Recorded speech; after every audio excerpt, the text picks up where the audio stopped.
Verb नहीं लिखी आपने, है ना बेटा, एक सब्जेक्ट लिखा और उसकी वर्ब नहीं लिखी। फिर आपने हु एक रिलेटिव प्रोनाउन सब्जेक्टिव फॉर्म में लिख दिया बेटा।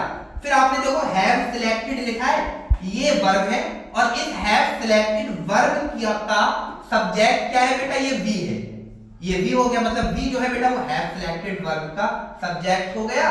द बॉयज आपने लिख दिया और उस वर्ब के बाद आपने सब्जेक्ट नहीं लिखा, फिर आपने क्या करा, एक दूसरा सब्जेक्ट लिखा और उसकी वर्ब लिख दी।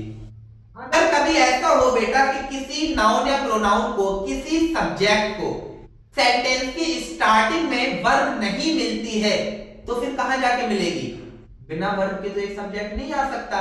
तो अगर किसी नाउन या प्रोनाउन को अगर आप सेंटेंस की स्टार्टिंग में वर्ब नहीं देते तो वो वर्ब उसको लास्ट में मिलती है। तो मैं आपसे पूछूं, are playing in the field, इस वर्ब का सब्जेक्ट क्या होगा बेटा, तो ये द बॉयज होगा। क्या होगा बेटा, the boys. If you don't provide a verb to a subject at the beginning of the sentence, then it must have a verb at the end of the sentence. Otherwise गलत हो जाता है। किसी noun या pronoun को, किसी subject को अगर आप सेंटेंस की स्टार्टिंग में वर्ब नहीं देते तो बेटा फिर उसकी वर्ब कहां पे जाके मिलती है, लास्ट में जाके मिलती है। अब आप एक चीज तो देखो, are playing in the field ये वर्ब हो गई, ठीक है। इस वर्ब का सब्जेक्ट क्या हो गया, द बॉयज। हैव सिलेक्टेड क्या है बेटा, ये भी वर्ब है, इसका सब्जेक्ट क्या हो गया, वी। क्या हो गया, वी। अब यहां पर आपने लिखा है बेटा हु लिखा है। रिलेटिव प्रोनाउन क्या करते हैं, एंटीसीडेंट का रिलेशन बाद वाली वर्ब से बताते हैं। यहां पर जो एंटीसीडेंट है बेटा वो द बॉयज है। क्या है बेटा, द बॉयज। और बाद में लिखी गई जो वर्ब है बेटा वो हैव सिलेक्टेड है।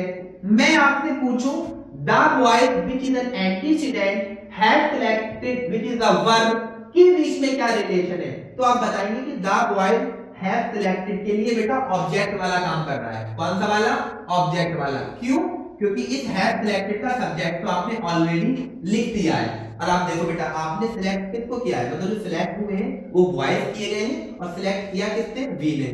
तो इस हैव सिलेक्टेड का सब्जेक्ट तो बेटा वी है, लेकिन ऑब्जेक्ट क्या है, द बॉयज।